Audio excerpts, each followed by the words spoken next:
আসসালামু আলাইকুম ওয়া রাহমাতুল্লাহি ওয়া বারাকাতুহু। সবাইকে স্বাগতম জানাচ্ছি আমাদের সেরা কলেজ ভর্তি প্রোগ্রাম 2021-এর কেমিস্ট্রি প্রথম লাইভ ক্লাসে। ইতিপূর্বে আমরা আমাদের প্রাইভেট গ্রুপে কেমিস্ট্রি রেকর্ড ক্লাস নিয়েছি দুটো। আজকে আমরা কেমিস্ট্রি প্রথম লাইভ ক্লাস নিব। আজকে যে চ্যাপ্টারটা পড়াবো চ্যাপ্টার 11, তোমাদের শর্ট সিলেবাসের খুব ইম্পর্ট্যান্ট একটি চ্যাপ্টার, নাম হচ্ছে খনিজ সম্পদ বা জীবাশ্ম, যেটাকে বেসিক্যালি জৈব যৌগ বলতে পারো। যদিও চ্যাপ্টারের নাম জৈব যৌগ না, কিন্তু এটাকে আমরা জৈব যৌগ বলতে পারি। আচ্ছা, সো এই খুবই ইম্পর্টেন্ট চ্যাপ্টারটা নিয়ে আমরা আজকে তোমাদের লাইভ ক্লাস আলোচনা করব, ঠিক আছে? আচ্ছা, সো তোমরা যারা লাইভ ক্লাসে এসেছো খুব দ্রুত আজকে লাইভ ক্লাসটা বিভিন্ন ফেসবুক গ্রুপে এবং মেসেঞ্জার গ্রুপে শেয়ার করে দাও এবং ফ্রেন্ডদেরকে মেনশন করে জানিয়ে দাও ক্লাস শুরু হয়ে গিয়েছে, যাতে করে তারা ক্লাসে অংশগ্রহণ করতে পারে। ওকে, খুব দ্রুত একটু করে সবাই আজকের লাইভ ক্লাসটা শেয়ার করে দাও বিভিন্ন ফেসবুক গ্রুপে, মেসেঞ্জার গ্রুপে এবং ফ্রেন্ডদেরকে মেনশন করে দাও। আমরা দেরি করব না, শুরু করে দিব। ওকে, আচ্ছা, আবার বলছি, তোমরা যারা লাইভ ক্লাসে আছো, আমাদের আজকের লাইভ ক্লাসটা খুব ইম্পর্ট্যান্ট। কেমিস্ট্রি চ্যাপ্টার 11 জৈব যৌগ, এই পার্টটা নিয়ে পড়ানো হবে সেরা কলেজ ভর্তিতে, অর্থাৎ নটরডেম, সেন্ট জোসেফ, এরপর হোলি ক্রসে যে ধরনের প্রশ্নগুলো আসে এই চ্যাপ্টার থেকে ওইটা নিয়ে আলোচনা করব। খুবই ইম্পর্ট্যান্ট ক্লাস, তাই আমি বলছি তোমরা যারা লাইভ ক্লাসে আছো তোমরা একটু বিভিন্ন ফেসবুক গ্রুপে, মেসেঞ্জার গ্রুপে আজকে লাইভ ক্লাসটা শেয়ার করে দাও এবং ফ্রেন্ডদেরকে একটু মেনশন করে জানিয়ে দাও। আমরা ক্লাসটা শুরু করে দিব যাতে করে কেউ মিস না করে, ঠিক আছে? আচ্ছা, ওকে, তাহলে মোটামুটি ম্যাক্সিমাম স্টুডেন্ট চলে এসেছে, সো আমরা আমাদের ক্লাসটা শুরু করতে পারি। সবাই চলে এসেছো। তোমরা এখনও যারা আজকে লাইভ ক্লাসটা শেয়ার করো নাই, খুব দ্রুত একটু শেয়ার করতে থাকো। আজকে লাইভ ক্লাসটা তোমরা এখনও যারা শেয়ার করো নাই, খুব দ্রুত বিভিন্ন ফেসবুক গ্রুপে, মেসেঞ্জার গ্রুপে, নিজের টাইম লাইনে শেয়ার করে দাও এবং তোমাদের ফ্রেন্ডদেরকে কমেন্টে মেনশন করে দাও, যাতে করে সব আজকের ক্লাসটা জানতে পারে। ওকে, আমরা শুরু করে দিব। খুব ইম্পর্টেন্ট আজকে আমাদের কেমিস্ট্রি প্রথম লাইভ ক্লাস। আমরা দেখব কেমিস্ট্রি চ্যাপ্টার 11 থেকে সেরা কলেজে কি কি ধরনের প্রশ্ন আসতে পারে, একটা ওভারভিউ দিয়ে দিব। পাশাপাশি শুধু সেরা কলেজ কেন, তোমার এসএসসি পরীক্ষার জন্য একটা ভালো প্রিপারেশন হয়ে যাবে। যদি এসএসসি পরীক্ষা হয় তাহলে একটা ভালো প্রিপারেশন কিন্তু হয়ে যাবে। ওকে, আচ্ছা, ঠিক আছে, তাহলে আমরা শুরু করি। বিসমিল্লাহ, আমরা শুরু করি। দেখো তাহলে,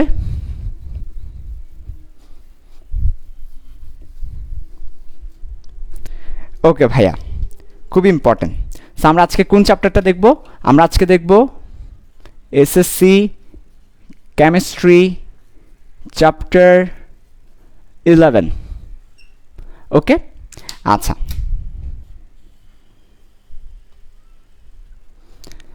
ওকে, একদম প্রথমেই যখন আমরা এই চ্যাপ্টারে যাব, সব কিছু ঠিক আছে তো? আমি শুরু করতে পারি তো? ওকে, আমি তাহলে শুরু করছি। সব কিছু ঠিক আছে, আলহামদুলিল্লাহ, তাহলে আমি শুরু করছি।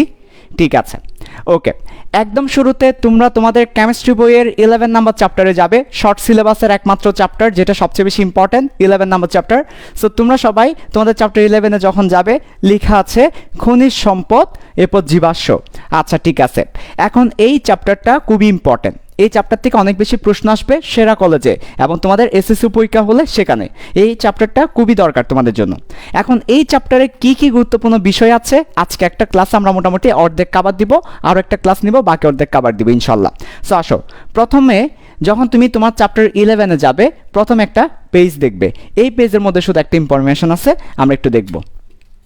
সেটা হচ্ছে আমাদের পৃথিবীর বয়স। তাহলে কনসেপ্ট 1, আমরা একদম প্রথম দিকে আসো, কনসেপ্ট 1 আছে। আমরা কনসেপ্ট 1 হচ্ছে চ্যাপ্টার পরিচিতি। আমাদের চ্যাপ্টারটা কি নিয়ে সেটা বলবে, চ্যাপ্টার পরিচিতি। আমাদের চ্যাপ্টারটা হচ্ছে জৈব যৌগ নিয়ে, জীবাশ্ম নিয়ে কথা বলবে। আচ্ছা, ঠিক আছে, সো আমরা বলতে পারি জৈব যৌগ অথবা জীবাশ্ম নিয়ে কথা বলবে। জীবাশ্ম পাশাপাশি আমরা লিখে রাখলাম জৈব যৌগ। তাহলে আমাদের চ্যাপ্টারটা কি? আমাদের চ্যাপ্টারটা হচ্ছে জীবাশ্ম এবং জৈব যৌগ। ঠিক আছে, তো প্রথমেই আমাদের প্রথম দিকে যেটা দরকার, যে ইনফরমেশনটা, সেটা হচ্ছে আমাদের পৃথিবীর বয়স। ঠিক আছে, আমাদের এই পৃথিবীর বয়স কত? আমাদের পৃথিবী কত বছর বয়সী? ওকে, তাহলে লিখে রাখো আমাদের পৃথিবী হচ্ছে 4.54 বিলিয়ন ইয়ার্স। তাহলে আমাদের পৃথিবীর বয়স কত? এটা হচ্ছে পৃথিবীর বয়স। এটাকে আমরা যদি আমাদের সহজে বোঝার ট্রাই করি, তাহলে হচ্ছে 454 কোটি বছর। তাহলে পৃথিবীর বয়স কত? পৃথিবীর বয়স কত? কেউ যদি প্রশ্ন করে পৃথিবীর বয়স কত, তুমি বলবা ও পৃথিবী, সে তো অনেক বুইরা, সে তো বুইরা বেটা, পৃথিবী তো বুইরা বেটা, তাহলে পৃথিবীর বয়স কত? পৃথিবীর বয়স হচ্ছে 454 কোটি বছর অথবা 4.54 বিলিয়ন ইয়ার্স। অর্থাৎ পৃথিবী হচ্ছে বুইরা বেটা, একটা বুইরা বেটা। সে বিয়ে করবা? পৃথিবীর সাথে বিয়ে করবে? সে তো বুইরা। ওকে, তাহলে বলো পৃথিবী কি বুইরা বেটা? বেটা না বেটি তো জানি না, বাট বুইরা, বুইরা। ওকে, তাহলে পৃথিবীর বয়স কত? 4.54 billion, billion, billion, billion, 4.54 billion অথবা 454 কোটি, 454 কোটি, 454 কোটি। এটা হচ্ছে আমার প্রথম ইনফরমেশন যেটা আমার পরীক্ষা আসতে পারে, আমার পরীক্ষা আসতে পারে প্রথমে এই প্রশ্নটা। তাহলে পৃথিবীর বয়স কত? 4.54 বিলিয়ন অথবা 454 কোটি বছর। ওকে ওকে, সেকেন্ড কনসেপ্ট হচ্ছে জীবাশ্ম কি। এবার আসো সেকেন্ড কনসেপ্টে। দ্বিতীয় যে কনসেপ্ট আমার পরীক্ষায় লাগবে সেটা হচ্ছে জীবাশ্ম কি। তাহলে সেকেন্ড কনসেপ্ট হচ্ছে জীবাশ্ম কি। লিখো সেকেন্ড কনসেপ্ট 2, জীবাশ্ম কি। এটা হচ্ছে আমার সেকেন্ড কনসেপ্ট। ওকে, সবাই রেডি? জীবাশ্ম কি এটা আমরা একটা টেকনিকের মাধ্যমে তোমাদেরকে মুখস্থ করিয়ে দিব। সো তোমরা সবাই রেডি হও। ওকে, তাহলে পৃথিবী একটা কি বুইরা বেটা। তোমরা তোমাদের ফ্রেন্ডদেরকে মেনশন করতে থাকো আজকে লাইভ ক্লাসে, কারণ আমাদের লাইভ ক্লাসগুলো, আমাদের সেরা কলেজ ভর্তি প্রোগ্রামের ক্লাসগুলো ডেফিনেটলি তোমাদের জন্য অনেক বেশি হেল্পফুল হবে। ঠিক আছে, এবার আসবো জীবাশ্ম কি। সবাই কমেন্টে বলো তো আমরা এখন কি পড়বো? জীবাশ্ম কি। সবাই বলো কি পড়বো, কি পড়বো? জীবাশ্ম কি। কমেন্টে বলো কি পড়বো? জীবাশ্ম কি। জীবাশ্মর ইংলিশ কি? Fossil foil. ফসিল ফয়েল কি? ঠিক আছে, জীবাশ্ম। ফসিল আর কি, ফসিল কি, জীবাশ্ম কি। সবাই বলো কি কি পড়বো আমরা, কি পড়বো? জীবাশ্ম কি। ঠিক আছে, ওকে, সব কিছু ঠিক আছে লাইভ ক্লাসে? কোনো আটকে যাচ্ছে? ক্লিয়ার? সব কিছু ক্লিয়ার? একটু কমেন্টে জানা না ক্লিয়ার কি না। হ্যাঁ ঠিক আছে, ক্লিয়ার, ভেরি গুড। এবার আসো সবাই সুন্দর করে একটা জিনিস দেখো। আমরা একটা কথা বলি WH কোয়েশ্চেন। তোমরা সবাই নাম শুনেছ WH কোয়েশ্চেন, এই জিনিসটার নাম সবাই শুনেছ। WH কোয়েশ্চেনটা কি ভাইয়া? WH কোয়েশ্চেনটা হচ্ছে when, where, what, how, home, হো, এগুলো হচ্ছে WH কোয়েশ্চেন। তাহলে WH কোয়েশ্চেন কী কী লিখে ফেলি, চলো WH কোয়েশ্চেনগুলো লিখে ফেলি। খুবই চমৎকার, খুবই চমৎকার। WH কোয়েশ্চেনগুলো লিখে ফেলি। হোয়েন, হোয়ার, যেই সিরিয়ালে লিখতেছি ওই সিরিয়ালে লিখবা। When, where, which, when, where, which, who, how, what. ব্যাস, লেখার পর এই করে দাগ দিয়ে দাও। লেখার পর একটা একটা করে দাগ দিয়ে দাও। এই একটা দাগ দিয়ে দাও, আরও একটা দাগ দিয়ে দাও, আরও একটা দাগ দিয়ে দাও, দাগ দিয়ে দাও। ওকে,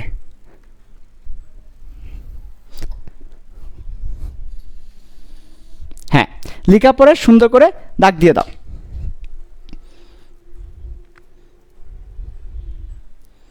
ওকে, এটা হচ্ছে আমাদের WH কোয়েশ্চেনগুলো। খুব দ্রুত একটু লিখো। আর সব কিছু ঠিক আছে কিনা আমাকে একটু জানাবে। কোনো সমস্যা হচ্ছে কিনা, কোনো সমস্যা হচ্ছে কিনা। কেটে কেটে আসছে ভিডিও, এটা হয়তো তোমার নেটওয়ার্কের প্রবলেম। ভিডিও কি কেটে কেটে যাচ্ছে না ক্লিয়ার আছে? সব কিছু ক্লিয়ার আছে আমার মতে, সব কিছু ক্লিয়ার থাকার কথা। হ্যাঁ, একটু করে আমাকে কমেন্টে জানো তো সব কিছু ক্লিয়ার আছে কিনা, সব কিছু ক্লিয়ার কিনা। WH question, very good. Okay, এই নেট প্রবলেম হতে পারে তোমাদের। ক্লিয়ার আছে না? ভেরি গুড, ক্লিয়ার আছে। ওকে, ক্লিয়ার আছে। ওকে, ক্লিয়ার আছে। আচ্ছা ঠিক আছে ভাইয়া। তাহলে WH কোয়েশ্চেন সবাই আবার বলো। জীবাশ্ম কি? WH question. জীবাশ্ম কি? WH question. When, where, which, who, how, what. হোয়েন, হোয়ার, হুইচ, হু, হাউ, হোয়াট, এ হচ্ছে WH কোয়েশ্চেন। ঠিক আছে, ওকে, এবার আসো বিসমিল্লাহ। আমরা লিখব হোয়েন, দীর্ঘদিন। হোয়েন, তখন লিখব দীর্ঘদিন। হোয়ার, মাটির নিচে। হুইচ, কোনটি? উদ্ভিদ প্রাণী।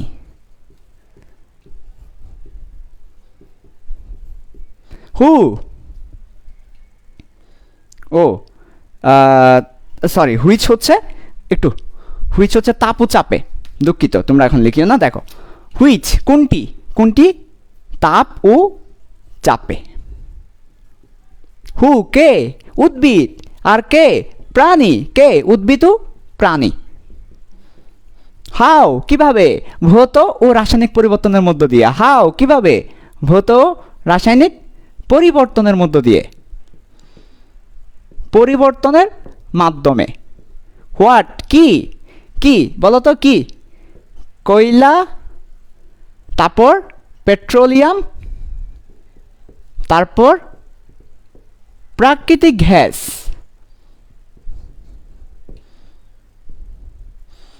সৃষ্টি করাকে কি বলে? জীবাশ্ম বলে। কি বলে? এটাই হচ্ছে জীবাশ্ম বলে। জীবাশ্ম বলে। দেখো তো খুব চমৎকারভাবে জীবাশ্ম কাকে বলে সে ব্যাপারটা আমরা শিখে ফেলতে পারি। একদম এক্স্যাক্টলি পরীক্ষায় এই ডেফিনেশন থেকে প্রশ্ন হবে। সো প্রশ্নটা একটু ভালো করে খেয়াল করো। প্রশ্ন হচ্ছে জীবাশ্ম কি, আর উত্তর কি? উত্তর হচ্ছে দীর্ঘদিন মাটির নিচে তাপ ও চাপে উদ্ভিদ ও প্রাণী ভৌত রাসায়নিক পরিবর্তনের মাধ্যমে কয়লা, পেট্রোলিয়াম, প্রাকৃতিক গ্যাস সৃষ্টি করাকে জীবাশ্ম বলে। দীর্ঘদিন ধরে মাটির নিচে চাপা পড়ে উচ্চ তাপ ও চাপে উদ্ভিদ এবং প্রাণী দেহ ভৌত ও রাসায়নিক পরিবর্তনের মধ্য দিয়ে কয়লা, পেট্রোলিয়াম, প্রাকৃতিক গ্যাস সৃষ্টি করাকে জীবাশ্ম বলে। আবার বলছি, দীর্ঘদিন ধরে মাটির নিচে চাপা পড়ে, মানুষ মরে গেলে মাটির নিচে কবর দেয়, গাছ মরে গেলে মাটির নিচে চাপা পড়ে। তাহলে দীর্ঘদিন মাটির নিচে চাপা পড়লে তো মাটির নিচে তো অনেক গরম, অনেক চাপ, মাটি একটা চাপ দিচ্ছে, প্লাস ওখানে অনেক বেশি গরম। তাহলে দীর্ঘদিন মাটির নিচে তাপ ও চাপে কে? উদ্ভিদ এবং প্রাণী। এই যে প্রাণী মরে গেলে কবর দিচ্ছে, উদ্ভিদ মাটির সাথে মিশে যাচ্ছে, তাহলে উদ্ভিদ এবং প্রাণী। তাহলে আবার বলছি, দীর্ঘদিন মাটির নিচে তাপ ও চাপে উদ্ভিদ ও প্রাণী। উদ্ভিদের বাইরে যে উদ্ভিদ এবং প্রাণীর ভৌত, ভৌত মানে বাইরের অংশ, তার মানে আমাদের শরীরের বাইরের অংশ এবং আমাদের শরীরে যে কেমিক্যাল আছে সেই কেমিক্যালগুলো। তাহলে ভৌত এবং রাসায়নিক পরিবর্তন, আমাদের শরীরের বাইরের অংশ পরিবর্তিত হবে, আমাদের শরীরের কেমিক্যাল পরিবর্তিত হবে। তাহলে উদ্ভিদ ও প্রাণীর ভৌত রাসায়নিক পরিবর্তনের মাধ্যমে তিনটা জিনিস তৈরি হয়, অর্থাৎ উদ্ভিদ ও প্রাণী মরে গেলে পচে গিয়ে কয়লা উৎপন্ন হয়, পেট্রোলিয়াম উৎপন্ন হয়, প্রাকৃতিক গ্যাস উৎপন্ন হয়। এই তিনটাকে বলা হচ্ছে জীবাশ্ম। তাহলে জীবাশ্মের ডেফিনেশনটা কীভাবে দেওয়া যায়? দীর্ঘদিন, আবার বলো সবাই, দীর্ঘদিন মাটির নিচে তাপ ও চাপে উদ্ভিদ ও প্রাণী ভৌত রাসায়নিক পরিবর্তনের মধ্য দিয়ে কয়লা, পেট্রোলিয়াম, প্রাকৃতিক গ্যাস সৃষ্টি করাকে জীবাশ্ম বলে। কিভাবে মনে রাখবো? WS কোয়েশ্চেন দিয়ে।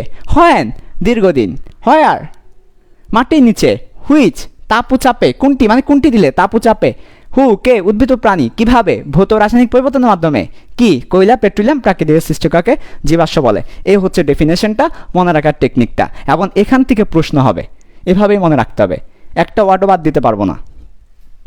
ওকে, ঠিক আছে, বুঝাতে পারছি আমি? একটু করে জানাবে সবাই বুঝাতে পারছি কিনা। ওকে, দেখি একটু সবাই বুঝতে পেরেছো কিনা, একটু কমেন্টে জানাও সবাই বুঝতে পেরেছো কিনা। বুঝতে পেরেছো কিনা একটু করে কমেন্টে জানাও। ওকে,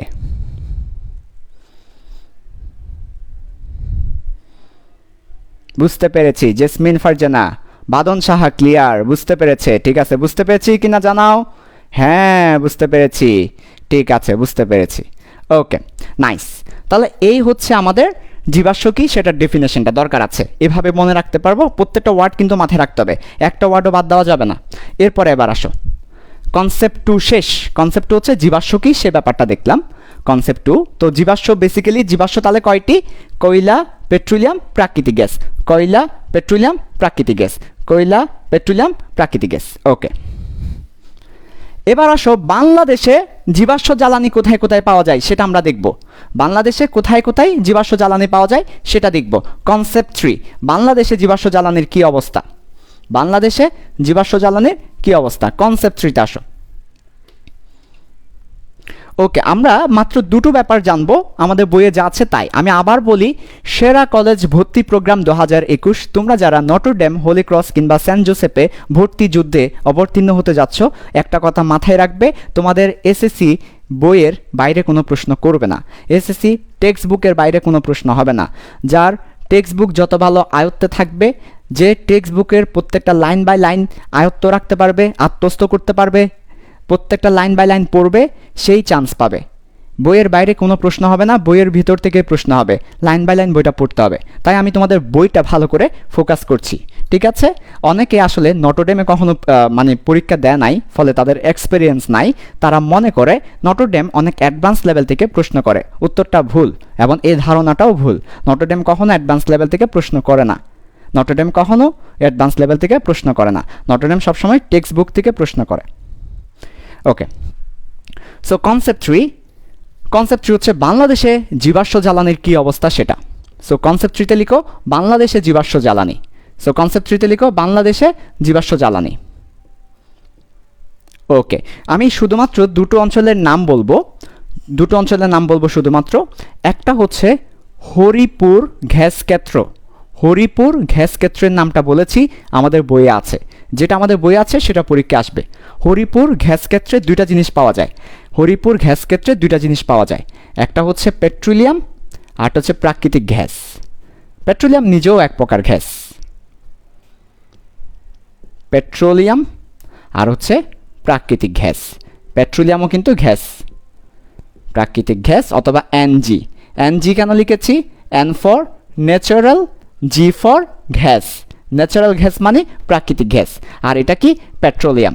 এটা কোথায় পাওয়া যায়? হরিপুর গ্যাস ক্ষেত্রে। বাংলাদেশের হরিপুর গ্যাস ক্ষেত্রে পেট্রোলিয়াম এবং প্রাকৃতিক গ্যাস একসাথে পাওয়া যায়। আর আরেকটা জায়গার নাম বলি, বড় পুকুরিয়া। বড় পুকুরিয়া বাংলাদেশের সবচেয়ে বড় কয়লা খনি। বড় পুকুরিয়াতে কি পাওয়া যায়? কয়লা পাওয়া যায়। এছাড়াও বাংলাদেশে আরও অনেকগুলো প্রায় 27টি গ্যাস ক্ষেত্র আছে যেখানে গ্যাস পাওয়া যায়, কয়লা খনি আছে যেখানে কয়লা পাওয়া যায়। আমরা সবগুলো লিখবো না, জানবো না, জানার দরকার নাই। আমাদের বইয়ে দুটো ব্যাপার আছে, দুটো ব্যাপার জানবো। হরিপুর গ্যাস ক্ষেত্র, বড় পুকুরিয়া কয়লা খনি। বড় পুকুরিয়াতে কয়লা পাওয়া যায়, আর হরিপুর গ্যাস ক্ষেত্রে পেট্রোলিয়াম এবং প্রাকৃতিক গ্যাস একসাথে পাওয়া যায়। আমাদের বইয়ে এই ব্যাপারগুলো আছে, ঠিক আছে। এবার আমরা চলে যাব বিগত বছরে নটরডেম কলেজে একটা প্রশ্নতে। বিগত বছরে নটরডেম কলেজে এই জায়গা থেকে যে প্রশ্ন এসেছে সেই ব্যাপার আমরা চলে যাব। সো আসো। ওকে, আচ্ছা, নাইস। তাহলে এবার আসো, তোমরা আমাকে মাঝে মধ্যে একটু জানাবে সব কিছু ঠিক আছে কিনা। আমাকে একটু জানাবে সব কিছু ঠিক আছে কিনা। কেমন? এখন বলো তো সব কিছু ঠিক আছে কিনা। মাঝে মধ্যে একটু জানাবে ঠিক আছে কিনা, কোনো সমস্যা হলে আমাকে একটু জানাবে। ওকে, এবার আসো নটরডেম কলেজে একটা বিগত বছরের প্রশ্ন আমরা দেখে আসবো। বিগত বছরে এই ধরনের একটা প্রশ্ন এসেছিল। কোয়েশ্চেন, প্রশ্নটা কি? প্রশ্নটা হচ্ছে হরিপুর গ্যাস ক্ষেত্রে পাওয়া যায়, হরিপুর গ্যাস ক্ষেত্রে পাওয়া যায় কি কি পাওয়া যায়। তারপরে দেখো লেখা ছিল 1 কয়লা, 2 লেখা ছিল পেট্রোলিয়াম, 3 লেখা ছিল এনজি। এরপর বলেছে নিচের কোনটি সঠিক।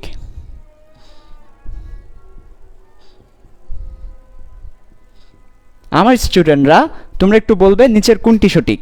ক নাম্বারে দেওয়া ছিল 2, খ নাম্বারে দেওয়া ছিল 3,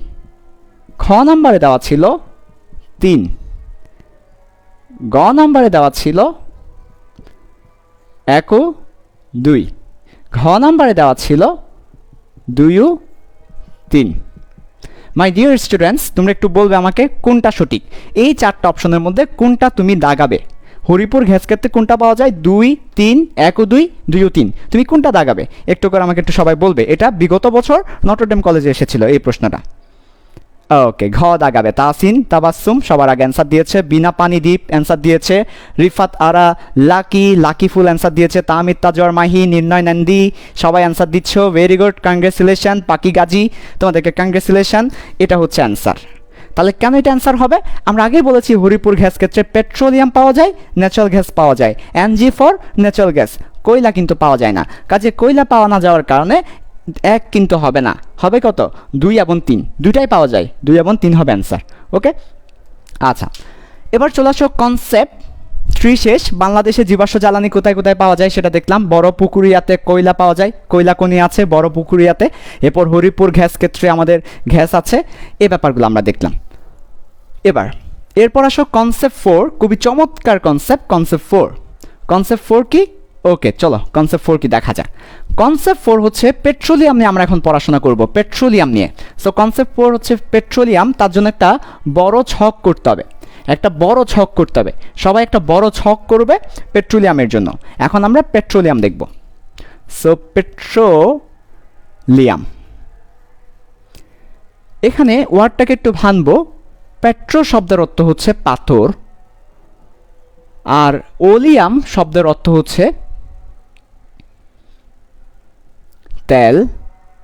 তাহলে পেট্রোলিয়াম বলতে পাথর থেকে যে তেল আসে, পেট্রো শব্দের অর্থ পাথর, ওলিয়াম শব্দের অর্থ তেল, পাথর থেকে যে তেল আসে, ব্যাপারটা পাথর থেকে যে তেল আসে সেটা না, ওই যে উদ্ভিদ এবং প্রাণীদেহ পচে যাওয়ার পরে শক্ত হয়ে যায়, শক্ত জিনিসকে আমরা পাথর বলি। উদ্ভিদ এবং প্রাণীদেহ মরে গেলে পচে গেলে শক্ত হয়ে যায়, ওই শক্ত অংশ থেকে যে তেল পাওয়া যায় সেই তেলের নাম পেট্রোলিয়াম।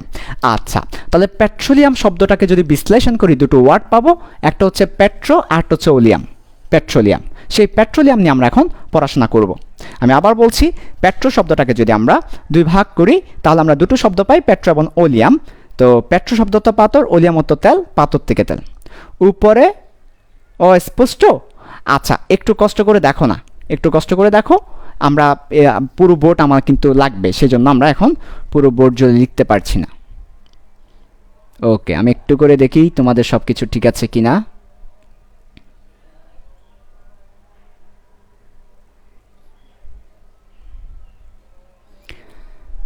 ওকে, তাহলে একটু করে দেখো সবাই। এবার আমরা একটা পুরো ছক নিয়ে কিছু জিনিস লিখব।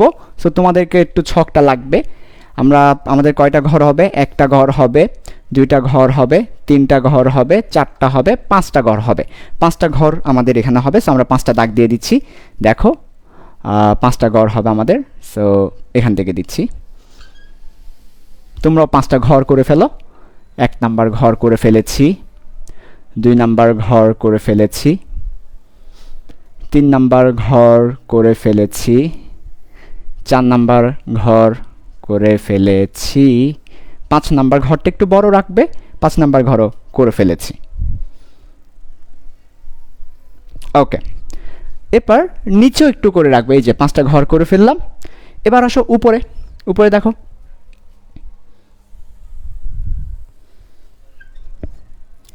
আচ্ছা, তাহলে উপরে ছোট্ট করে একটা ঘর হবে। তারপর এখানে কয়টা ঘর হবে দেখো? 1 2 3 4 5 6, 6টা ঘর হবে। তাহলে দিচ্ছি আমি ঘরগুলো। 1 2 3 4 5 6, আরও একটা ঘর হবে 7। ও নো, আর একদম জায়গা নেই। যাই হোক, জায়গা কম, জায়গা খুবই কম।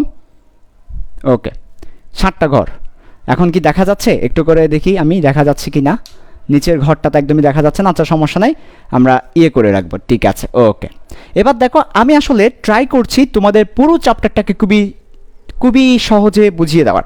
পুরো চ্যাপ্টারটা থেকে আমাদের নটরডেমে, হোলি ক্রসে, সেন্ট জোসেফে প্রশ্ন আসবে, মেট্রিক পরীক্ষা হলে প্রশ্ন আসবে। পুরো চ্যাপ্টারটাকে গুছিয়ে দেওয়ার ট্রাই করছি, ঠিক আছে, যাতে করে তোমাদের সহজে ইনফরমেশনগুলো মনে রাখতে পারো।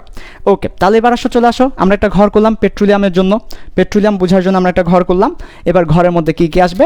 প্রথমে হচ্ছে নাম, নামগুলো লিখো। ফার্স্ট অফ অল নাম হচ্ছে পেট্রোলিয়াম গ্যাস, পেট্রোলিয়াম গ্যাস। ওকে, তারপর হচ্ছে পেট্রোল, পেট্রোলের আরেক নাম গ্যাসোলিন, গ্যাসোলিন। তারপর ন্যাপথা, ন্যাপথা। তারপর কেরোসিন, কেরোসিন। তারপর হচ্ছে কেরোসিনের পরে ডিজেল, ডিজেলের পরে পিচ বা বিটুমিন। আচ্ছা, আর লাগবে না, এই আর কি। পাশের ঘরে লিখবে স্ফুটনাঙ্ক, স্ফুটনাঙ্ক। তারপরে ঘরে লিখবে কার্বন সংখ্যা, কার্বন সংখ্যা। এরপরে ঘরে লিখবে কত পার্সেন্ট আছে। এরপরে লিখবে ব্যবহার। ব্যাস, একটা ছকের মধ্যে তোমার একটা বইয়ের পৃষ্ঠা একদম চমৎকারভাবে চলে আসবে। তোমার বইয়ের একটা পৃষ্ঠা একটা ছকের মধ্যে চমৎকারভাবে চলে আসবে। এটাই হচ্ছে পড়ার স্টাইল। তুমি যত সহজে, যত কম সময়ে তোমার একটা চ্যাপ্টার শেষ করতে পারবে, সেটাই হচ্ছে তুমি তত ভালো প্রিপারেশন নিয়েছো, পড়ার স্টাইল। ঠিক আছে, ওকে, সবাই একটু দ্রুত লিখে নাও, ছকগুলো করে নাও। আর সব কিছু ঠিক আছে কিনা আমাকে একটু জানাও। ওকে, সব কিছু ঠিক আছে কিনা আমাকে একটু জানাবে। তাহলে দেখো পেট্রোলিয়াম গ্যাস, তারপর হচ্ছে petrol, gasoline, naphtha, kerosene, diesel. ও একটা ঘর তো খালি আছে, খেয়াল করি না, একটা ঘর তো খালি। তাহলে petroleum gas, petrol, naphtha, kerosene, diesel, এরপরে মোম বাদ গেছে। মোম, প্যারাফিন, আসক্তিহীন মোম, প্যারাফিন মোম। তারপরে হচ্ছে পিস, একটা ঘর। এই যে দেখা যাচ্ছে কি, আমাকে একটু কমেন্টে জানাও তো তোমরা, দেখা যাচ্ছে কি না, সব কিছু ঠিক আছে কিনা, দেখা যাচ্ছে কিনা, নিচে দেখা যাচ্ছে কিনা। যদি নিচে দেখা না যায় তাহলে নিচে দেখার ব্যবস্থা করতে হবে। নিচে দেখা যাচ্ছে কিনা। ওকে, ঠিক আছে। ওকে ভাইয়া, আজকের পর থেকে ইনশাল্লাহ খুব সহজে মনে থাকবে। নিচে দেখা যাচ্ছে তো, আমাকে একটু জানাও। ঠিক আছে, ওকে। দেখো খুবই চমৎকারভাবে এটা আমরা মনে রাখতে পারবো, খুবই চমৎকারভাবে পেট্রোলিয়ামটা আমাদের মনে থাকবে। শুধুমাত্র এই নামগুলো তোমাকে মনে রাখতে পারলেই হবে। সো নামগুলো একদম সহজ। পেট্রোলিয়াম গ্যাস থাকবে প্রথমে, পেট্রোলিয়াম গ্যাসের পরে পেট্রোল, ওই পেট্রোল দিয়ে জ্বালাই দেয় না, সকিনাকে জ্বালাই দেয়, যে সকিনাকে জ্বালাই দেবে পেট্রোল দিয়ে, গ্যাসোলিন। এই যে গ্যাসোলিন, পেট্রোল, তারপর ন্যাপথা, তারপর কেরোসিন, তারপর ডিজেল, মোম, পিস। ঠিক আছে, petroleum gas, petrol, naphtha, kerosene, diesel, paraffin, মোম, পিস। মনে রাখতে না পারলে একটু করে আমার মুখে মুখে বলো, এমনি মনে মুখস্থ হয়ে যাবে। ঠিক আছে, ওই যে মক্তবে পড়াশোনা করে না, ওইভাবে করে আমার মুখে মুখে বলো। পেট্রোলিয়াম গ্যাস, তারপর পেট্রোল বা গ্যাসোলিন, ন্যাপথা, কেরোসিন, ডিজেল, মোম, পিস। শো পিস না, শো পিস বলো না, বাসায় অনেক শো পিস থাকে, এটা শো পিস না, এটা মোম পিস। তাহলে এই দুইটা একসাথে বলো, মোম পিস, একসাথে বলো মোম পিস, হয়ে যাবে মোম পিস। আবার এখানে দেখো পেট্রোলিয়ামের ভাই পেট্রোল, পেট্রোলিয়ামের পরে পেট্রোল। আবার এখানে দেখো ন্যাপথা, কেরোসিন, ডিজেল, এই তিনটাকে একসাথে বলো। ঠিক আছে, ন কর ডি, এখানে এন, এটা হচ্ছে এন, এটা হচ্ছে সি, এটা হচ্ছে ডি, এন সি ডি মনে রাখতে পারো এভাবে করে, N C D, N C D, NCD মনে রাখতে পারো। তাহলে এই যে এনসিডি, তাহলে পেট্রোলিয়াম গ্যাস, পেট্রোল, এনসিডি, তারপরে মোমপিস, শোপিস না মোমপিস। তাহলে পেট্রোলিয়াম গ্যাস, পেট্রোল, এনসিডি, মোমপিস। এখন এনসিডি কি, এনসিডি দিয়ে কি, naphtha, kerosene, diesel, naphtha, kerosene, diesel. যদি এটা সি না, এটা কে হবে, কেরোসিনকে আমরা লেখার সময় কে দিয়ে লিখি, তাও তুমি সি দিয়ে মনে রাখতে পারলে সমস্যা নাই। তাহলে হচ্ছে ন্যাপথা, কেরোসিন, ডিজেল মনে রাখতে পারলে হয়েছে। ঠিক আছে, ওকে, এই ব্যাপারটা একটু মনে রাখতে হবে। Petroleum gas, petrol, naphtha, kerosene, diesel, মোম, পিস। এগুলো কি পড়াচ্ছি, পেট্রোলিয়াম পড়াচ্ছি। কি পড়াচ্ছি, পেট্রোলিয়াম পড়াচ্ছি। ওকে, এবার আসো আমরা ছকটা পূরণ করব। ওকে, মোমপিস, জিকির করো কিছুক্ষণ, সবাই জিকির করো, মোমপিস, জিকির করো সবাই একটু। Petroleum gas, petrol, petroleum gas, petrol, petroleum gas, petrol, এনসিডি, মোমপিস, জিকির করতে থাকো। ঠিক আছে, ওকে, রেডি। এবার বাকি ছকগুলো পূরণ করব। দেখো সবাই কিভাবে পূরণ করছি, সবাই একটু করে দেখো। ওকে, তোমাদেরকে আমি একটু দেখি তোমাদের কি অবস্থা, বারবার একটু দেখতে হয় লাইভ ক্লাসে সব কিছু ঠিকঠাক আছে কিনা। শো পিস বলবো, হ্যাঁ সমস্যা নেই, তুমি শো পিস বলতে পারো ভাইয়া, শো পিস বললে তো আরও ভালো।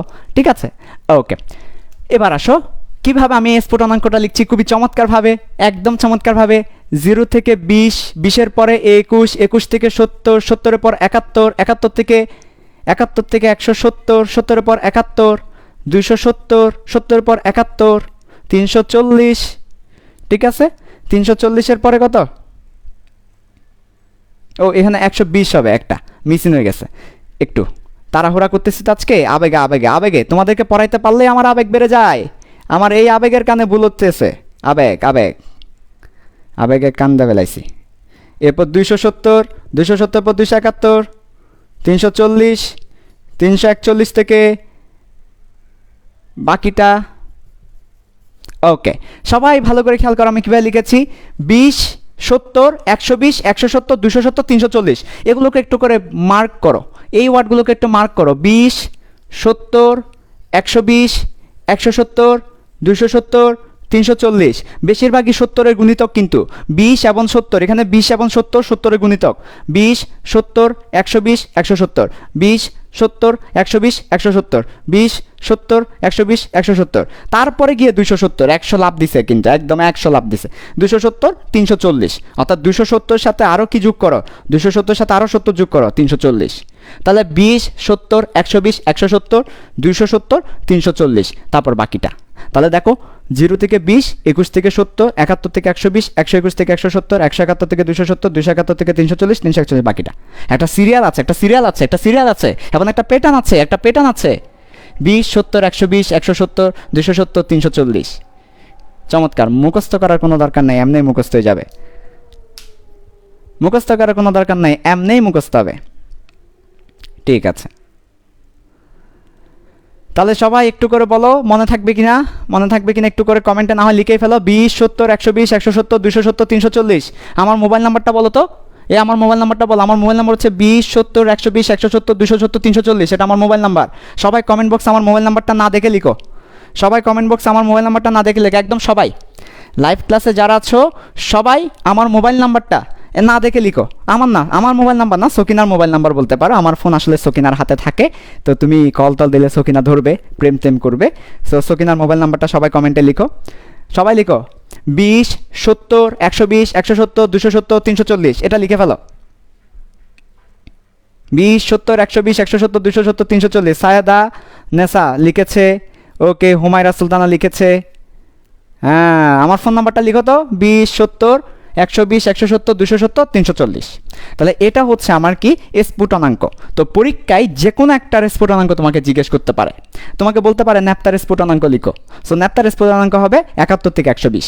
তাহলে উপরে সবাই উপরে কি করো, ম্যাজিক নাম্বারটা লিখে রাখো। সবাই উপরে ম্যাজিক নাম্বার 20, 70, 120, 170, 270, 340, লা লা লা লা লা লা লা লা লা লা। লিখে ফেলো। তাহলে ম্যাজিক নাম্বারগুলো সবাই একটু লিখে ফেলো। 20, 70, 120, 170, 270, 340। ম্যাজিক নাম্বারগুলো লিখে ফেলো। এই হচ্ছে ম্যাজিক নাম্বার। ওকে, ঠিক আছে, ভেরি গুড। সবাই লেখা শুরু করেছে, ভেরি গুড। আমি আই লাভ ইউ অল। এবার আসো কার্বন সংখ্যা। কার্বন সংখ্যা তো আরও চমৎকার। 1 থেকে 4, অর্থাৎ এখানে কার্বন সংখ্যা 1 থেকে, একটা কার্বন থেকে 4টা কার্বন হতে পারে। আমার পেট্রোলিয়ামের মধ্যে থাকবে একটা কার্বন থেকে 4টা কার্বন। তারপর পেট্রোলের মধ্যে থাকবে 5টা কার্বন থেকে 10টা কার্বন। তারপর কেরোসিনের মধ্যে থাকবে 11টা থেকে 16টা কার্বন। তারপর ডিজেলের মধ্যে থাকবে 17 থেকে 20টা কার্বন। মোমের মধ্যে থাকবে 20টা থেকে 30টা কার্বন। এরপর থাকবে 30 থেকে বেশি, 30 থেকে উপরে। বাকি আছে ন্যাপথা। ন্যাপথাটা হচ্ছে বেজাইল্লা। ও বেজাল কইরা দিছে। ও হচ্ছে বেজাইল্লা, বেজাইল্লা। আর বাকি সব সুন্দরভাবে সিরিয়ালি। 1 থেকে 4, 5 থেকে 10, 11 থেকে 16, 17 থেকে 20, 20 থেকে 30, 30 থেকে বেশি। বেজাইল্লা হচ্ছে ন্যাপথা মাঝখান দিয়ে পড়ে গিয়েছে। 5 এবং 10-এর মাঝখানে কত? 5 এবং 10-এর মাঝখানে 7। হ্যাঁ, 11 এবং 16-এর মাঝখানে কত? 14। তাহলে 7 থেকে 14। হচ্ছে বেজাইল্লা। ও হচ্ছে বেজাইল্লা, মাঝখানে পড়ে গেছে বেজাইল্লা। নোয়াখালী বিভাগ চাই, ও হচ্ছে নোয়াখালী বিভাগ চাই ন্যাপথা। তাহলে ন্যাপথা কত? 7 থেকে 14। নোয়াখালী ঝামেলা কি? নোয়াখালী ঝামেলা হচ্ছে ওরা একবার বলে আমরা চট্টগ্রামের, একবার বলে আমরা কুমিল্লার। তাহলে কুমিল্লা থেকে কিছু দিলাম, চট্টগ্রাম থেকে কিছু দিলাম। তাহলে এই যে দেখো 7, 14। 7 থেকে 14 হচ্ছে ন্যাপথা। আর বাকি সব সিরিয়ালে আছে। 1 থেকে 4, 5 থেকে 10, 11 থেকে 16, 17 থেকে 20, 20 থেকে 30, 30 থেকে বেশি। চমৎকার। এটা হচ্ছে কার্বন সংখ্যা, অর্থাৎ কতটা কার্বন আছে।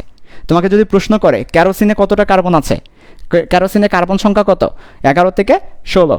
তোমাকে যদি প্রশ্ন করে ডিজেলে কার্বন সংখ্যা কত? 17 থেকে 20। ঠিক আছে, এটা 20 থেকে 30 হবে, অথবা 21 থেকেও দিতে পারো। এটা অনেকে 20 বলে, 21 বলে, এ সমস্যা নেই। 21 থেকে 30 দিতে পারো, সমস্যা নেই। এটা 30-এর পর আর কি। ওকে, সো সবাই একটু করে আমাকে বলো, বুঝতে পারছো কিনা বলো। আর না, নোয়াখালী আমার খুব পছন্দের একটা জায়গা। নোয়াখালীর মানুষজন খুব ভালো। আমার জন্য একটা নোয়াখালীর মেয়ে দেখো, নোয়াখালীরা বিয়ে করব। নোয়াখালীর একটা মেয়ে দেখো তো আমার জন্য। ওকে, ঠিক আছে। ওকে, ফুরান বইয়ে যেটা আছে ওটা লাগবে না। ফুরান বইয়ে 70 আছে। ফুরান বইতে আমাদের প্রশ্ন করবে না। আমাদের পড়াইছে নতুন বই, এখন আমাদেরকে নতুন বই ফলো করতে হবে। ফুরান বই ফলো করে লাভ নাই। ঠিক আছে, ওকে, এই হচ্ছে কথা। মনে পেও না ব্যথা। সায়েম ভাই আমাদের নেতা। তাহলে কার্বন সংখ্যা আরেকবার বলে ফেলো। 1 থেকে 4, 5 থেকে 10, 11 থেকে 16, 17 থেকে 20, 21 থেকে 30, 30 থেকে বেশি। মাঝখানে ন্যাপথা হচ্ছে বেজাইল্লা। ও হচ্ছে 7 থেকে 14, অর্থাৎ মাঝামাঝি। তোমরা সবাই মনে রাখতে পারবে কিনা একটু বলে রাখো। হ্যাঁ, একটু করে বলো সবাই মনে থাকবে কিনা। নিচে লাইন দেখা যাচ্ছে না, ওকে, দেখার ব্যবস্থা করছি। ঠিক আছে, দেখো। ঠিক আছে, ওকে ওকে ওকে ওকে, ঠিক আছে, very good very good very good. এবার আসো, কত পার্সেন্ট করে করে আছে? আচ্ছা, মোট হচ্ছে 100%। মোট কত পার্সেন্ট? মোট 100%। 100%-এর মধ্যে আমার ছেলে কয়টা? আমার ছেলে হচ্ছে 1টা 2টা 3টা 4টা 5টা 6টা 7টা। আমার পেট্রোলিয়াম, এই 7জনকে মিলে, এই 7জনকে একসাথে বলি পেট্রোলিয়াম। তাহলে পেট্রোলিয়াম হচ্ছে 7 রঙের চা। সিলেটের 7 রঙের চার নাম কি? পেট্রোলিয়াম। 7টা জিনিস মিলে পেট্রোলিয়াম হয়। তাহলে পেট্রোলিয়াম হচ্ছে 7 রঙের চা। 7 রঙের চা, 7 রঙা, রন্ধনও 7 রং, পেট্রোলিয়ামও 7 রং, বউও 7 পাকে বাঁধা। সব কিছু 7 কেন আমি বুঝি না, সব দিকে 7। আমার রোল নাম্বার একসময় 7 ছিল যখন আমি সকিনার প্রেমে পড়ি। ঠিক আছে, সকিনা তো অনেক, তাই না? সকিনা আবার অসংজ্ঞায়িত, এই দুনিয়াতে সকিনা নাই। সকিনা মঙ্গল গ্রহে থাকে, মঙ্গল গ্রহে গিয়ে গিয়ে আমরা ডেটিনে যাই, মঙ্গল গ্রহ থেকে আবার ফিরে আসি। তো এই যে সব কিছু আসলে 7 কেন আমি বুঝি না। রন্ধনু রন 7টা, 7 পাকে বাঁধা, রন চা 7 রঙের, পেট্রোলিয়ামও 7। তাহলে মনে রাখার জন্য বলছি, এগুলা এ দুষ্টামি। এগুলো হচ্ছে সবগুলো নিছক কল্পনা, দুষ্টামি। যদি কারো জীবনের সাথে মিলে যায় তবে কর্তৃপক্ষ দায়ী নয়। এই ব্যাপারগুলো কারো জীবনের সাথে মিলে গেলে কর্তৃপক্ষ দায়ী নয়। তাহলে দেখো 7, এটা কি মনে রাখার জন্য বললাম। পেট্রোলিয়ামে 7টা জিনিস আছে, এই 7টা মিলে পেট্রোলিয়াম হয়। এখন এই 7টা মিলে তো পেট্রোলিয়াম হবে, অর্থাৎ এই 7টা মিলে 100%। এখন এই 100-র মধ্যে পেট্রোলিয়াম কত পার্সেন্ট, এটা কত পার্সেন্ট, এটা কত পার্সেন্ট, এটা কত পার্সেন্ট, এগুলো দেখবো। অর্থাৎ পেট্রোলিয়ামের মধ্যে ডিজেল কত পার্সেন্ট, ন্যাপথা কত পার্সেন্ট, কেরোসিন কত পার্সেন্ট, এই ব্যাপারটা আমরা দেখবো এখন। ঠিক আছে, কত শতাংশ। ওকে, তো পেট্রোলিয়াম গ্যাস আছে অনলি 2%, অনলি 2%। তারপর পেট্রোল আছে 5%। ওকে, তারপর ন্যাপথা আছে 10%, কেরোসিন আছে 13%। যত উপরের দিকে যাচ্ছি তত বাড়ছে। ঠিক আছে, এরপর বাকি 3টা আমাদের বইয়ে উল্লেখ নেই, আমি জানি, কিন্তু বলবো না কারণ বাকি আমাদের বইয়ে উল্লেখ নেই। ঠিক আছে, যদি থাকতো আমি অবশ্য বলে দিতাম। বাকিগুলো আমাদের বইয়ে উল্লেখ নেই, তাই আমি এখন তোমাকে ইনফরমেশনগুলো দিব, তুমি মুখস্থ করবে, লাভ নাই, এগুলো আর আসবে না। আমাদের বইয়ে এই 4টার পার্সেন্টেজ দেওয়া আছে, বাকিগুলোর পার্সেন্টেজ নাই। তোমরা একটু করে বলো পার্সেন্টেজটা বুঝছো কি না? 2%, 5%, 10%, 13%, এগুলো হচ্ছে পার্সেন্টেজ। ওকে, আচ্ছা, একটু করে আমাকে বলো ক্লিয়ার কিনা, সব কিছু দেখা যাচ্ছে কিনা, কোনো সমস্যা আছে কিনা, ক্লিয়ার কিনা আমাকে একটু বলো। ওকে, ঠিক আছে, ক্লিয়ার আছে। তোমরা অনেকে কমেন্টে জানাচ্ছ ক্লিয়ার আছে। ওকে, আচ্ছা প্লিজ বলে দেন। ঠিক আছে, তোমরা মুখস্থ করিও না, বলে দিতে পারছি আমি। আমাদের আগের বইগুলোতে ছিল আর কি, আগের বইগুলোতে এইগুলোর পার্সেন্টেজটাও ছিল। বর্তমান বইয়ে কিন্তু শুধু এই 4টা আছে। এরপরও যদি তোমাদের কারো একান্ত জানতে ইচ্ছে করে, এগুলা কিন্তু ভ্যারি করে, এক একটা বইয়ে এক এক রকম ভ্যারি করে। তারপরও আমার জানা মতে এই যে ডিজেল হচ্ছে তোমার 20%, হ্যাঁ, তাহলে ডিজেল হচ্ছে 20%। এরপর বিটুমিন হচ্ছে 35%, মানে পিস হচ্ছে 35%। আর মোমটা হচ্ছে আমার কত হয়েছে দেখো, 13, 15, 20, 30, 30 আর 20-এ 50, 50, 15, এটা হচ্ছে 15% মোমটা। না না, উল্টা লিখেছি আমি। এটা 15% আর এটা হচ্ছে 20%। এই যে এটা 15%, 20%, এটা 35%। মোট হচ্ছে কত? মোট হচ্ছে 100%। মোট 100 হতে হবে, কারণ এই 7জন মিলেই 100। তাহলে দেখো 2, 13, 15, 20, 30, 50, 50, 50, 100, বরাবর 100%। এখন আরেকটা ব্যাপার লক্ষ্য করো, যত নিচের দিকে যাব, অর্থাৎ যত কার্বন সংখ্যা বাড়তে থাকবে তার পার্সেন্টেজ বাড়তে থাকবে, অর্থাৎ কার্বন সংখ্যা বেশি, পার্সেন্টেজ বাড়তে থাকবে। দেখো 2%, 5%, 10%, 13%, 15%, 20%, 35%, আস্তে আস্তে বাড়তেছে। 2, 5, 10, 13, 15, 20, 35। তো এই হচ্ছে এভাবে করে করে আমাদের পার্সেন্টেজ। আমাদের বইয়ে এই 4টা আছে, এই 4টা লাগবে, আর বাকি এইগুলো লাগবে না, আমাদের বইয়ে নাই, সেজন্য লাগবে না। জাস্ট জেনে রাখার জন্য দিলাম, আমাদের লাগবে এই 4টা। 2% পেট্রোলিয়াম গ্যাস আছে, 5% পেট্রোল আছে, 10% ন্যাপথা আছে, 13% কেরোসিন আছে। ওকে, এগুলো যে কোনো একটা পরীক্ষায় চলে আসবে এবং স্টুডেন্টরা হাততালি দিবে। সেই জন্য আমি তোমাদেরকে টেকনিক দিয়ে পড়াচ্ছি, ছক আকারে পড়াচ্ছি। ওকে, তোমরা একটু বলো যে তোমাদের ভালো লাগছে কিনা, বুঝতে পারছো কিনা।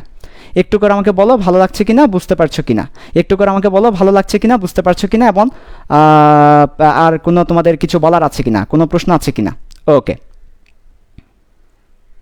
ঠিক আছে, very good very good very good. সবাই এখানে কমেন্টের মধ্যে জানাচ্ছ, ভেরি গুড, ঠিক আছে। এবার সব ব্যবহার, এবার আমরা ব্যবহার দেখব, অর্থাৎ কোনটা কোথায় কি কাজে ব্যবহার করা হয়। ওকে, আমরা এটাকে তরল করে তরল করে একটা গ্যাস তৈরি করি, এলপিজি বানাই, তাহলে পেট্রোলিয়াম গ্যাসকে আমরা, এটা তো একটা গ্যাস লেখাই আছে, এটা হচ্ছে একটা গ্যাস, পেট্রোলিয়াম একটা গ্যাস, এটাকে আমরা তরল করব, তরল করে এলপিজি করব, এলপিজি করে সেটাকে রান্নায় ব্যবহার করব। প্রশ্ন হচ্ছে এলপিজি কি, তাহলে এলপিজি করে সেটাকে কোথায় ব্যবহার করব? রান্নায় ব্যবহার করব। প্রশ্ন হচ্ছে এলপিজি কি। ওকে, এলপিজি কি দেখো, লিকুইড মানে তরল। আচ্ছা, পি মানে পেট্রোলিয়াম, জি মানে গ্যাস, তাহলে গ্যাসকে লিকুইড করেছি, লিকুইড পেট্রোলিয়াম গ্যাস, এটাকে কোথায় ব্যবহার করা হয়? রান্নার কাজে ব্যবহার করা হয়, রান্নার কাজে। অর্থাৎ আমাদের সিলিন্ডারের যে গ্যাস, আমাদের অনেকের বাসা বাড়িতে সিলিন্ডারের গ্যাস ব্যবহার করা হয়, যে আমাদের নিজেদের বাসাও কিন্তু গ্যাস নাই, সিলিন্ডার ব্যবহার করা হচ্ছে নতুন বাসা, তাহলে সিলিন্ডার ব্যবহার করছি আমরা, তাই না? তো এই যে সিলিন্ডার ব্যবহার করছি, এই সিলিন্ডারে কোন গ্যাস?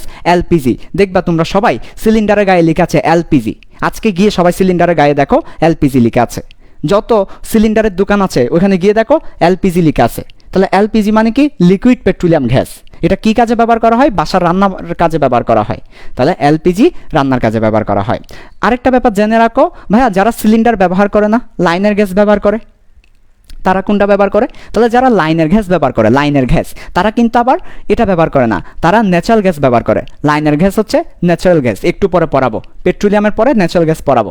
তাহলে লাইনের গ্যাস হচ্ছে ন্যাচারাল গ্যাস, সিলিন্ডারের গ্যাস হচ্ছে এলপিজি। তাহলে লাইনে আমরা যারা লাইনের গ্যাস ব্যবহার করি, তারা প্রাকৃতিক গ্যাস ব্যবহার করে থাকি, মিথেন ব্যবহার করে থাকি। আর যারা সিলিন্ডারের গ্যাস ব্যবহার করি, তারা লিকুইড পেট্রোলিয়াম গ্যাস ব্যবহার করে, এলপিজি। মাথায় রাখতে হবে, ঠিক আছে, এগুলো জানতে হবে। ওকে ভাইয়া, তারপর এবার চলে আসো পেট্রোল বা গ্যাসোলিন আমরা কোথায় ব্যবহার করি? পেট্রোল বা গ্যাসোলিন এটা আমরা কোথায় ব্যবহার করি? আচ্ছা, পেট্রোল, তোমরা বলো তো পেট্রোল দিয়ে কি চলে? পেট্রোল দিয়ে গাড়ি চলে না? গাড়ি চলে, পেট্রোল দিয়ে গাড়ি চলে, তার মানে এটা জ্বালানি হিসেবে ব্যবহার করা হয়। তাহলে আমি একটা জিনিস তোমাদেরকে টেকনিক দিয়ে মনে রাখার জন্য দিয়ে দিচ্ছি, এই যে পেট্রোল থেকে শুরু করে সবাই জ্বালানি হিসেবে ব্যবহার করা হয়, সবাইকে পেট্রোল জ্বালানি হিসেবে ব্যবহার করা হয়, এটাকেও জ্বালানি হিসেবে ব্যবহার করা হয়, এটাকেও জ্বালানি হিসেবে ব্যবহার করা হয়, একদম কত পর্যন্ত? ডিজেল পর্যন্ত জ্বালানি হিসেবে ব্যবহার করা হয়। পেট্রোল থেকে শুরু করে একদম ডিজেল পর্যন্ত এই চারটা জ্বালানি হিসেবে ব্যবহার করা হয়, এই চারটা জ্বালানি হিসেবে ব্যবহার করা হয়। জ্বালানি মানে কি? জ্বালানি মানে গাড়ির জ্বালানি হতে পারে, অথবা আমাদের জেনারেটর চালানোর জ্বালানি হতে পারে, শিল্পের জ্বালানি হতে পারে, বিভিন্ন জ্বালানি হতে পারে, জ্বালানি হিসেবে ব্যবহার করা হয়। ওকে, তাহলে দেখো জ্বালানি হিসেবে ব্যবহার করা হয় চারটা, এই যে গ্যাসোলিন, ন্যাপথা, কেরোসিন, ডিজেল, এই সব জ্বালানি হিসেবে ব্যবহার করা হয়। শুধু জ্বালানি হিসেবে ব্যবহার করা হয় না কোনটা? পেট্রোলিয়াম গ্যাস, মোম, পিস। মোম তো ব্যবহার করা হবে না, মোম তো কোথায় মোমে ব্যবহার করা হয়। মোম ব্যবহার করা হয় কোথায় বলো তো? মোম ব্যবহার করে মোম তৈরিতে। আর কোথায় ব্যবহার করা হয়? ভ্যাসলিনে, আমরা যে ভ্যাসলিন ব্যবহার করি সেই ভ্যাসলিনে ব্যবহার করা হয় মোম। তারপরে পিস কোথায় ব্যবহার করা হয়? পিস ব্যবহার করা হয় রাস্তায় যে পিস করে, ওই পিস করার জন্য রাস্তায় ব্যবহার করে, রাস্তায় পিস করতে ব্যবহার করা হয়। তাহলে আমাদের পিস কিন্তু রাস্তায় পিস করতে ব্যবহার করা হয়, মোম তৈরিতে, ভ্যাসলিন তৈরিতে ব্যবহার করা হয়, আর বাকি সব জ্বালানি হিসেবে ব্যবহার করা হয়। তাহলে এটো জ্বালানি। তবে স্পেশাল একটা জ্বালানি হচ্ছে কেরোসিন কিন্তু গাড়িতে ব্যবহার করা হয় না। তুমি দেখবা কেরোসিন দিয়ে ট্রাক চলে না, বাস চলে না, সিএনজি চলে না, কেরোসিন দিয়ে প্রাইভেট কার চলে না। তাহলে কেরোসিন দিয়ে চলে কি? কেরোসিন দিয়ে একটা গাড়ি চলে, শুধু একটা গাড়ি, সেটা কি জানো? ওই জেট বিমান চলে কেরোসিন দিয়ে। এখানে জেট বিমান চললে একটা শব্দ করে, কিন্তু শব্দ করলে অনেক স্পিডে যায়। কেরোসিন দিয়ে যেসব গাড়ি চলে ওগুলো অনেক স্পিডে যায়, কেরোসিন দিয়ে যেসব গাড়ি চলে অনেক। তো জেট বিমান যেগুলো আছে ওগুলো কেরোসিন ব্যবহার করে, তার মানে জেট বিমান বা জেট ইঞ্জিন কেরোসিন ব্যবহার করে। একমাত্র কেরোসিন ব্যবহার করে জেট ইঞ্জিন, আর বাকি সবাই নর্মাল জ্বালানি ব্যবহার করে থাকে। ঠিক আছে, ওকে, এটা মাথায় রাখতে হবে। তাহলে এই হচ্ছে কথা, মনে পেও না ব্যথা। তাহলে এগুলো মনে রাখতে পারলে হবে। আমাদের বইয়ে আরও অনেক ব্যবহার আছে, লাগবে না এত ব্যবহার, আমি যা লিখেছি পরীক্ষায় এগুলোই আসবে। আরেকটা যদি এক্সট্রাভাবে জানতে চাও তাহলে সেটা জানতে পারো, পেট্রোকেমিক্যাল একটা শিল্প আছে। পেট্রোকেমিক্যাল মানে পেট্রোলিয়ামকে কেমিক্যাল হিসেবে ব্যবহার করা হয় যে শিল্পে, পেট্রোলিয়ামকে কেমিক্যাল হিসেবে ব্যবহার করা যে শিল্পে, পেট্রোকেমিক্যাল শিল্প। এই পেট্রোকেমিক্যাল শিল্পে পেট্রোল ব্যবহার করা হয়, গ্যাসোলিন ব্যবহার করা হয়, এটা জানতে পারো, পেট্রোকেমিক্যাল শিল্পে ব্যবহার করা হয়। আর এইটুকুই আমার মোটামুটি ব্যবহার জানলেই হবে। তাহলে আমাদের পরীক্ষায় আসতে পারে এলপিজি কি? এলপিজি হচ্ছে লিকুইড পেট্রোলিয়াম গ্যাস। পেট্রোলিয়াম গ্যাসকে যদি লিকুইড করি সেটা এলপিজি। এলপিজি রান্নার কাজে ব্যবহার করা হয়। তাহলে এলপিজি সম্পর্কে দুইটা লাইন আমাকে বলো। এলপিজি রান্নার কাজে ব্যবহার করা হয়। এলপিজি হচ্ছে লিকুইড পেট্রোলিয়াম গ্যাস। তারপরে যদি কেউ প্রশ্ন করে জ্বালানি হিসেবে ব্যবহার করা হয় কোনগুলো, তখন আমরা বলবো পেট্রোল, ন্যাপথা, কেরোসিন, ডিজেল। তোমরা নাম শুনছো ডিজেল, ডিজেল দিয়ে ট্রাক চলে।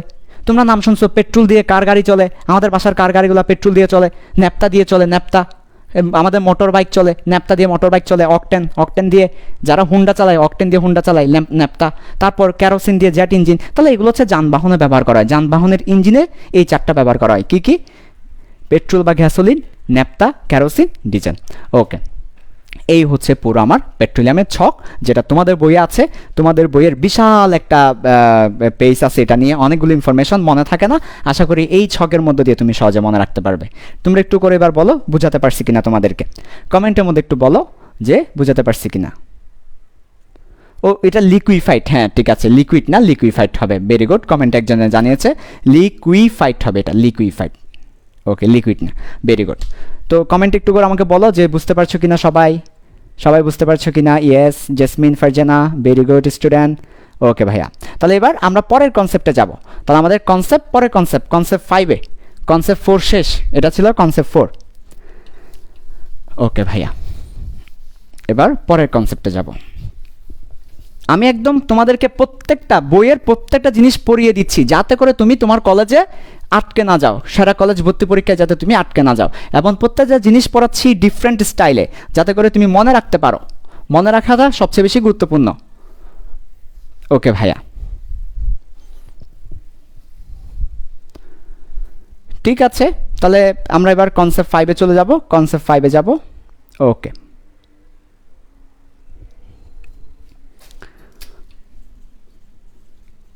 কনসেপ্ট 5 দেখো। কনসেপ্ট 5 হচ্ছে প্রাকৃতিক গ্যাস।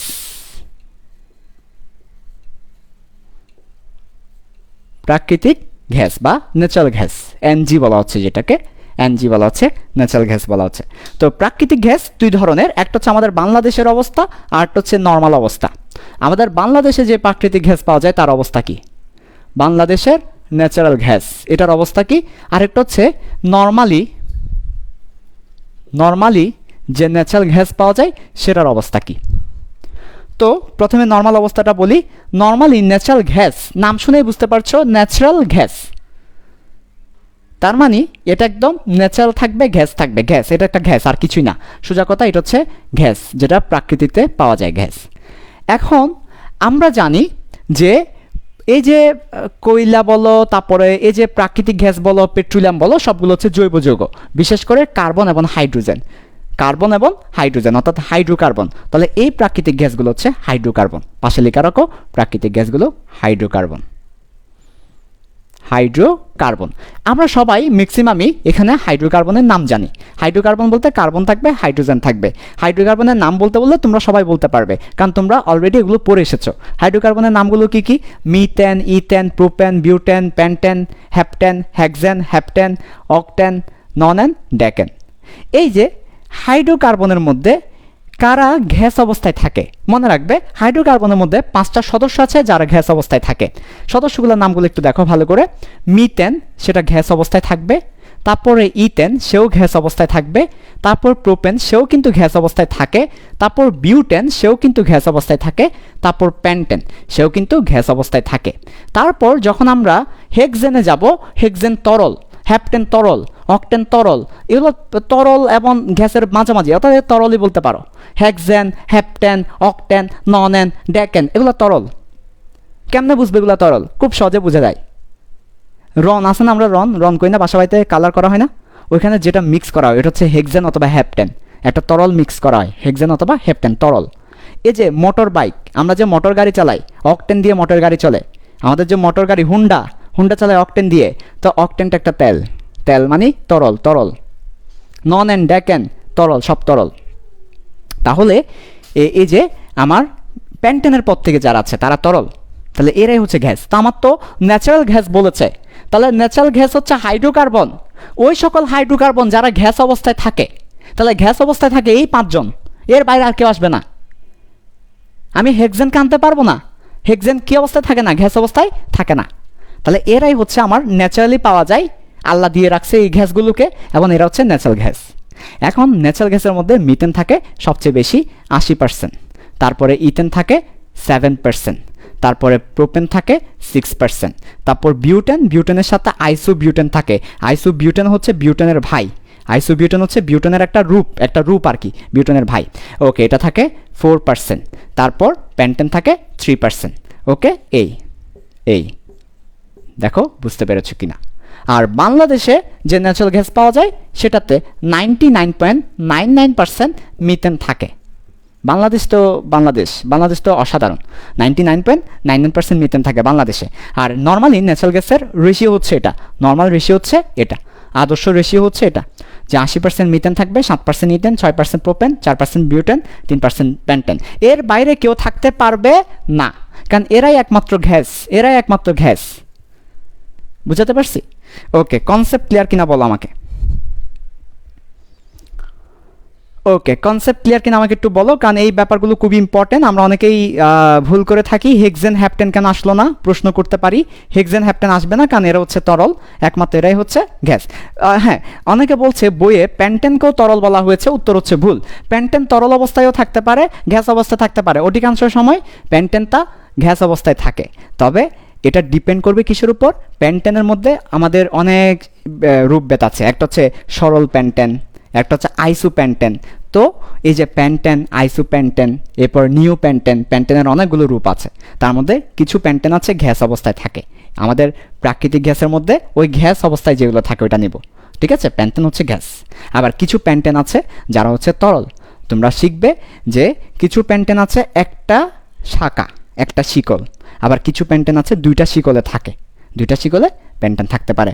প্যান্টেন মানে তো 5 কার্বন, এরকম 5টা কার্বন একসাথে থাকতে পারে। আবার কিছু প্যান্টেন আছে শাখা আকারে থাকতে পারে।